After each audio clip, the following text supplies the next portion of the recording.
Her name was Clara Hoffman, and she had learned very early in life that looking a man in the eye was something a woman simply did not do. Not in the small German village where she was born. Not under her father's roof, where a lifted gaze was met with a sharp word or a sharper hand.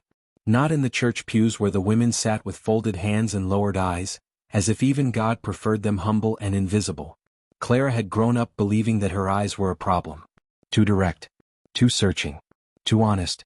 And so she had trained them downward the way a person trains a dog to heel, with patience, with pain, and with repetition. By the time she was 23, Clara had become very good at disappearing. She could walk into a room full of people and take up no space at all. She could answer questions with her chin almost touching her chest.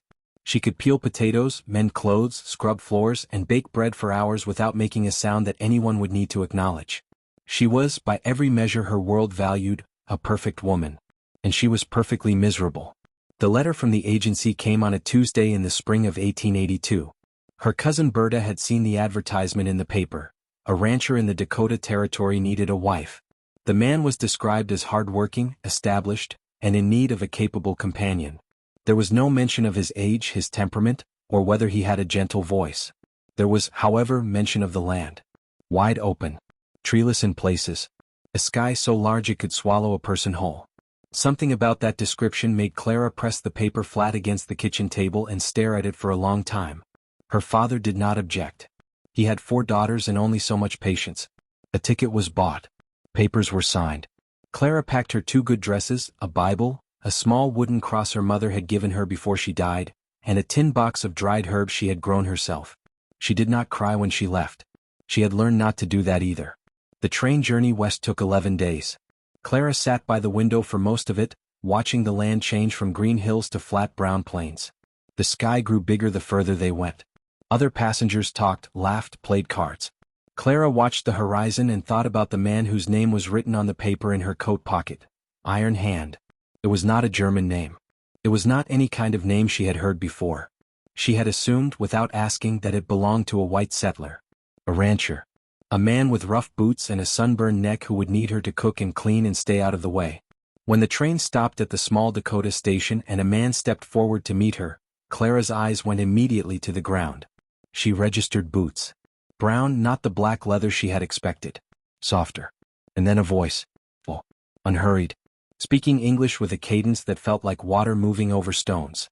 The voice said her name, Clara, and the way it landed in the air felt entirely different from how she had ever heard it spoken. Not a command. Not a correction. Something closer to a question. She still did not look up. Old habits are iron chains, and hers had been forged over 23 years. But something in her chest shifted, like a stone rolling slightly to one side in a riverbed. Small. Almost nothing. Enough. His full name, in the language of his people, carried meanings that translated poorly into English. Something to do with strength that holds rather than strikes. The traders and government men had heard the first part and called him Iron Hand, and the name had stuck the way such names do, through repetition and convenience, until even some of his own people used it when speaking to outsiders. He was 38 years old, a Lakota man of the Oglala Band, and he had built something remarkable on the edge of where the reservation land met the open range. A real house. A herd of cattle, modest but growing. A reputation carefully earned for fairness in trade. He had not wanted a wife in the way that the agency advertisement might have suggested. He had wanted a partner, a specific thing and a rarer one. His first wife, a woman named Bright Morning, had died 3 winters ago of a sickness that came through the territory like fire through dry grass. She had been his equal in every way that mattered. She had spoken her mind. She had looked him straight in the eye when she was angry and straight in the eye when she was happy, and he had loved her completely for both. Her absence was a wound that had not closed, and he did not expect that it would.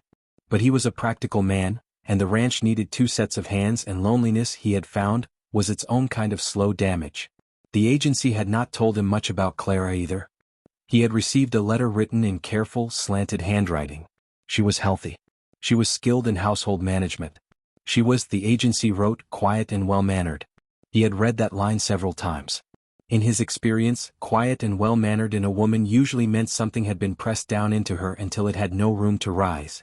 He had seen it before, not among his own people, where women held genuine power in the life of the community, but among the settlers and the soldiers' wives who sometimes passed through, women who looked at the earth with the fixed attention of someone who had been told the sky was not for them.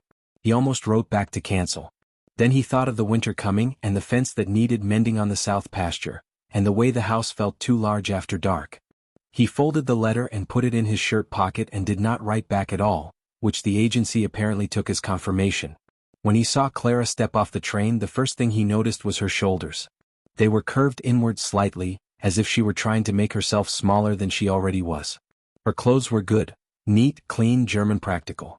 Her hair was dark and pulled back tightly. She was young. Younger than he had expected. And when he said her name and she still did not raise her head, he felt something that was not quite pity and not quite anger, but lived somewhere in the neighborhood of both. He did not rush her. That was important. He had learned from animals and from people that rushing a frightened creature never produced anything good.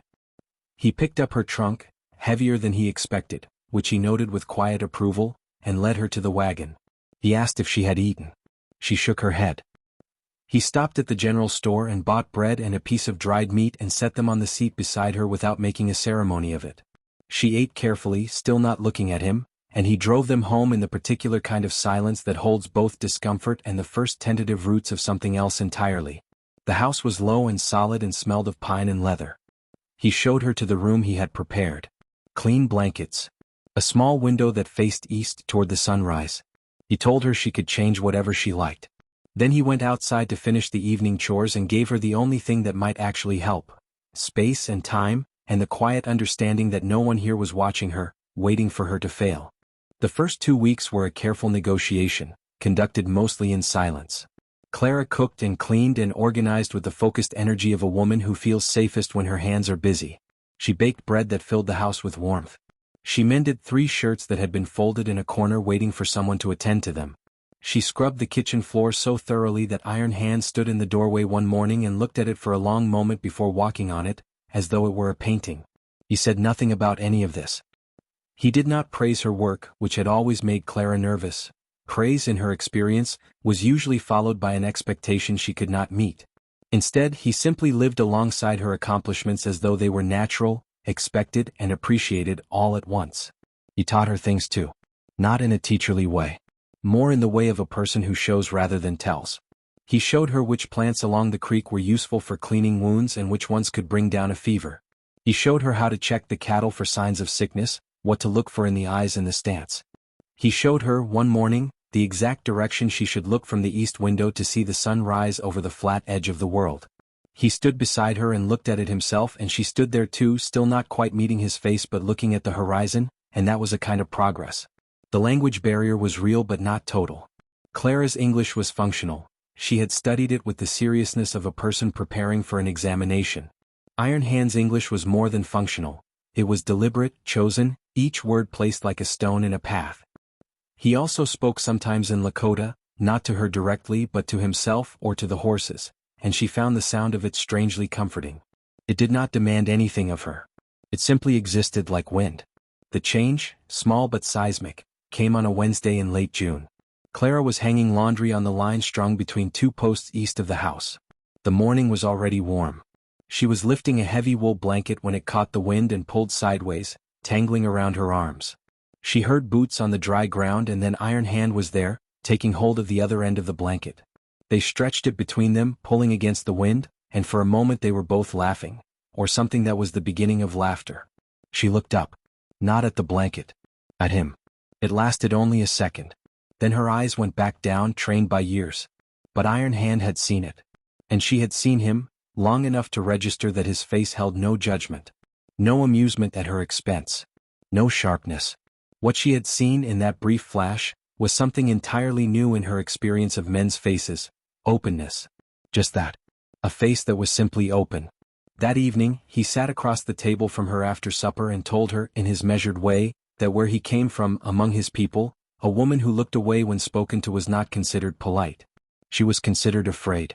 He said it plainly, without accusation.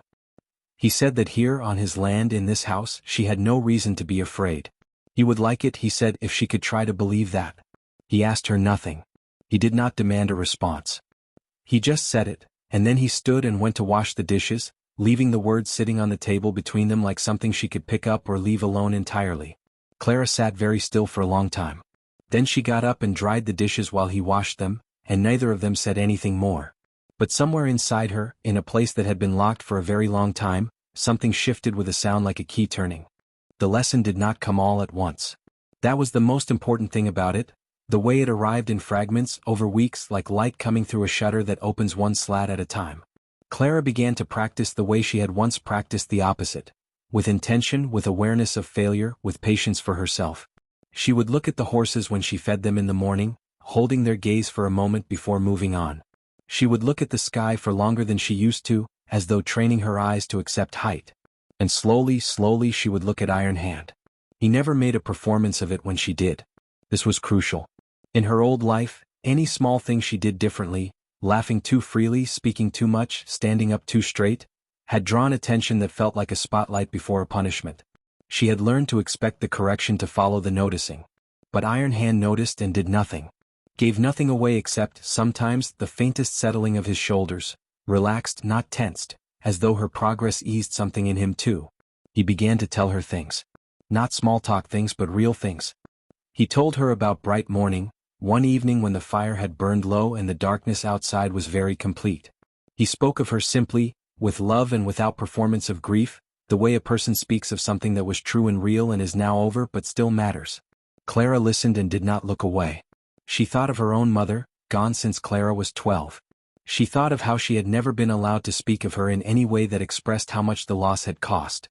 She said carefully that she was sorry. That she knew what it was to lose someone before you were ready. Iron Hand looked at her, directly, seriously, and said, "I think you do." It was the first real thing they had said to each other. After that, the conversations came more easily. Not every day. Not always long. But they were real. Clara told him about Germany, about her father's house, about the feeling of always being too much and not enough at the same time. She told him in careful, measured sentences because she was still learning how much space her voice was allowed to take up. Iron Hand listened with the quality of attention she had never before received from a man, as though what she was saying was worth the time it took to hear it. He introduced her to some of the people he knew from the reservation nearby. She was terrified. She stood at his side with her old downward instinct pulling at her like gravity, but she forced herself upward, 1 degree at a time, until she was looking at the women who greeted her. They were warm and direct, and their eyes were frank and curious and kind. One woman, Iron Hand's elder cousin, a woman of about 50 with a face that had weathered into something magnificent, looked at Clara for a long moment and then nodded. Not a social nod. Something more deliberate. Clara felt, absurdly, as though she had passed a test she hadn't known she was taking. The summer moved forward in heat and work and slow revelation. Clara's shoulders, which had been curved inward for years, began to straighten. Not overnight. Not as a decision. More as the natural result of breathing more fully, of taking up her actual amount of space, of allowing her spine to do what spines are made to do. Iron Hand said nothing about this either. But she caught him watching her once. Not in a way that made her want to shrink, but in a way that made her feel, for the first time in her life, like she was something worth watching. She had been taught, every day of her life until now, that her eyes were too much. Too direct. Too honest. Too alive. And what she was learning here, in this place she had arrived at by accident and desperation and the strange mercy of a newspaper advertisement, was that her eyes were none of those things. They were simply eyes. And the man across the table from her was simply looking at her with them, not at them, and waiting with infinite patience for her to decide she was allowed to look back. By September, Clara Hoffman, she had not yet changed her name, and Iron Hand had not asked her to, could look a man in the eye without the old clench of fear moving through her chest. It was not confidence, not exactly. Confidence felt like too large a word for what it actually was. It was more like the absence of flinching. The way a bruise finally heals not with fanfare but with the simple, quiet fact that one morning you press on it and it no longer hurts. She had not noticed the exact moment it stopped hurting. She only noticed one day that it had. The formal ceremony, such as it was, happened on a Saturday in early October, with the sky the particular shade of pale blue it turns before the first frost, and the prairie grass the color of old gold. Iron Hand had asked her, 2 weeks before, in the same unhurried way he asked everything, whether she wanted to be married in the way of his people or in the way of the church, or in some other way entirely. Clara had thought about it for a long time. She had finally said, both. He had nodded as though this was the only sensible answer. The church ceremony was simple. A traveling minister, 2 neighbors as witnesses, Clara in her better dress, iron hand in a coat she had never seen before, dark blue with silver buttons. She had looked at him when they stood together before the minister, and he had looked at her, and there was nothing in either look that needed to be translated. The ceremony among his people came later, in the evening, with a fire and relatives whose names Clara was still learning and a quiet formality that felt more true to her than any church she had ever sat in. She stood very straight through all of it. She looked at the faces around her. She let herself be seen. That night, after the last relatives had gone home and the fire had burned to orange coals, they sat outside together on the flat wooden step and looked at the sky. It was so full of stars it seemed almost loud. Clara had grown up in a place where the sky above the village was modest, hemmed in by hills and rooftops and the habit of looking down. Here it went on in every direction, tilting over the flat edge of the horizon on all sides, and the stars sat in it with the confident permanence of things that have always been there, waiting only for you to stop looking at the ground long enough to notice them. She told him that. In her careful English she said, "I spent so many years looking down that I did not know how large the sky was." Iron Hand was quiet for a moment. Then he said that among his people there was an understanding, that the earth holds you up, which is why it deserves respect, but the sky shows you where you can go, which is why it deserves attention. You need both, he said. The ground and the sky. To look at your feet and never at the horizon means you will survive but you will not live. Clara turned and looked at him directly. She held his gaze. He held hers back. Neither of them looked away. She thought of the 23 years she had spent perfecting the art of looking down. She thought of her father's house and the hard narrow life inside it. She thought of the train moving west and the sky growing bigger mile by mile. She thought of the first time she had looked up at this man, a flash, 1 second, above a blanket in the wind, and what she had seen in his face that had made the looking bearable enough to try again. And she understood, sitting here in the cooling dark with the stars burning overhead, that she had not simply been brought here by desperation or circumstance. She had been brought here by something in herself that had refused, even under 23 years of pressure, to go entirely dark. Something that had kept, somewhere deep and stubborn and alive, the habit of looking for light. She had arrived in this territory with her eyes trained to the ground, and she was staying with them lifted to meet the world. The woman who had stepped off that train, hunched, silent, invisible by careful design, was not gone. She was transformed. She was finally fully unafraid. And in the long quiet of the Dakota night, with her husband beside her and the enormous sky above, Clara Hoffman looked up, and kept looking and did not look down again.